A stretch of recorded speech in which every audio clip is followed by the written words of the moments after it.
दोस्तों, आज अंतर्राष्ट्रीय योगा डे के उपलक्ष्य में हम बात करेंगे योगा का बालों के ऊपर प्रभाव। क्या बालों की बीमारियों को योग के जरिए ठीक किया जा सकता है?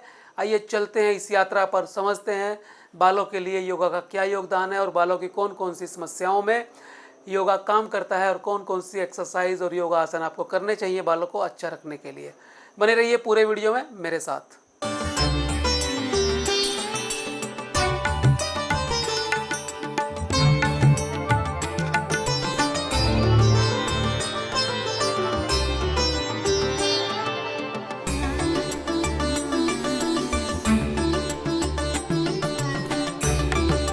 दोस्तों, आज बच्चा हो, बड़ा हो, बुजुर्ग हो, महिला हो, पुरुष हो, हर व्यक्ति बालों की समस्या से परेशान है।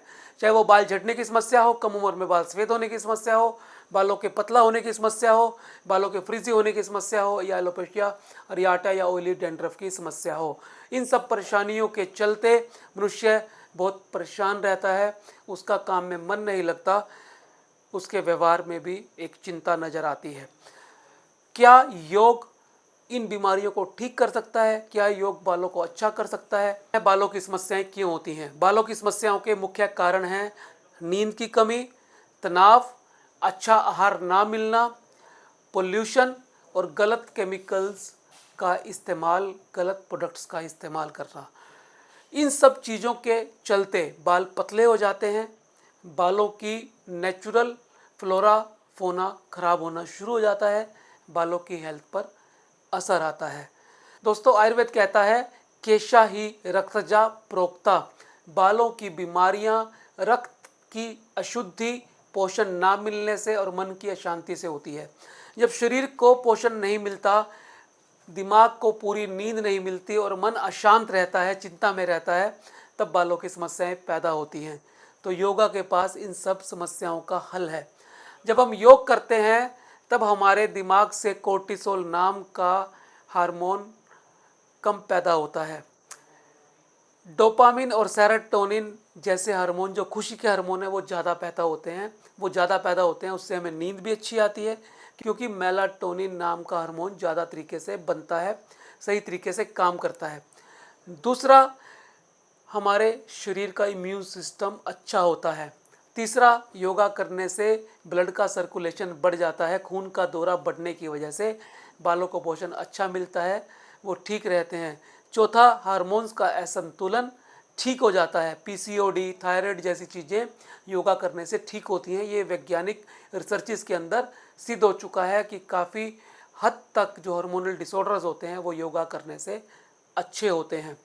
और इसके साथ साथ जब हम धूप में बैठकर सुबह के समय में योगा करते हैं तो हमें ताज़ी हवा मिलती है, ऑक्सीजन का लेवल शरीर में बढ़ जाता है और विटामिन डी की पूर्ति होती है, क्योंकि सूर्य की रोशनी से सुबह सुबह आने वाली किरणें विटामिन डी बनाने में हेल्प करती हैं। तो दोस्तों, ये सब चीज़ें करने से हमारे ओवरऑल स्वास्थ्य पर फ़र्क पड़ता है और हमारे बाल भी अच्छे होते हैं। आयुर्वेद कहता है 3 दोषों पे हमारा शरीर काम करता है, वात, पित्त और कफ। जब इन तीनों का असंतुलन होता है तब बीमारियां पैदा होती हैं।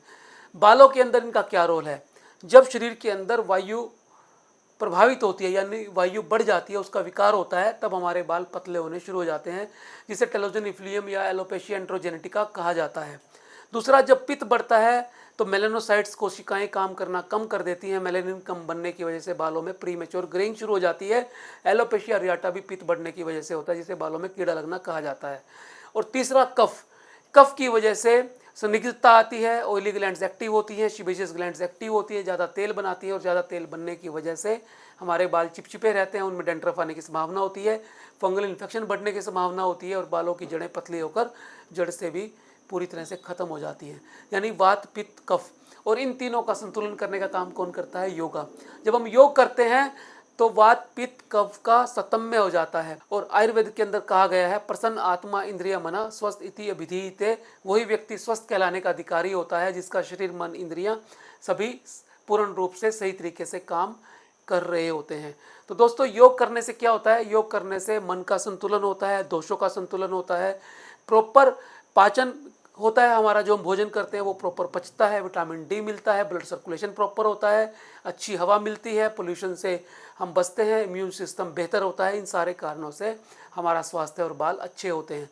प्रीमेच्योर ग्रेइंग भी रुकती है, डैंड्रफ भी कम होता है और इसके साथ साथ बालों का पतला होना भी कम होता है, बालों का टेक्सचर अच्छा हो जाता है, फ्रिजीनेस कम हो जाती है, दो मुँहे बाल कम हो जाते हैं। यानी ओवरऑल हर चीज़ का फ़ायदा हमें मिलता है। कौन कौन से करने चाहिए आसन और कितनी देर करने चाहिए?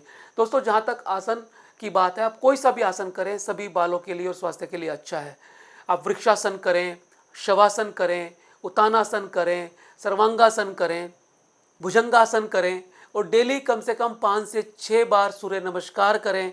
उसके साथ साथ प्राणायाम में आप भ्रामरी प्राणायाम करें, अनुलोम विलोम प्राणायाम करें, कपालभाति प्राणायाम करें और थोड़ी देर का मेडिटेशन भी अवश्य करें। यदि आप 15 से 20 मिनट भी हर रोज़ ये कर लेंगे तो आपका स्वास्थ्य और आपके बाल अच्छे रहेंगे। मैं उम्मीद करता हूँ आज अंतर्राष्ट्रीय योगा दिवस के दिन, जब पूरे दुनिया के अंदर 200 देशों के अंदर योग का डे बनाया जा रहा है, तो हम संकल्प लें कि कम से कम 15 से 20 मिनट हर रोज़ योगा को देंगे, अपने स्वास्थ्य को और बालों को बेहतर रखेंगे। यदि आपको लगता है ये वीडियो औरों के भी काम आ सकता है तो इसे शेयर कर दें। आप कौन कौन से योगासन डेली करते हैं मुझे कमेंट में अवश्य बताएं। मिलते हैं अगले वीडियो में फिर एक नए विषय के साथ। तब तक के लिए नमस्कार, जय भारत, जय हिंद, जय आयुर्वेद।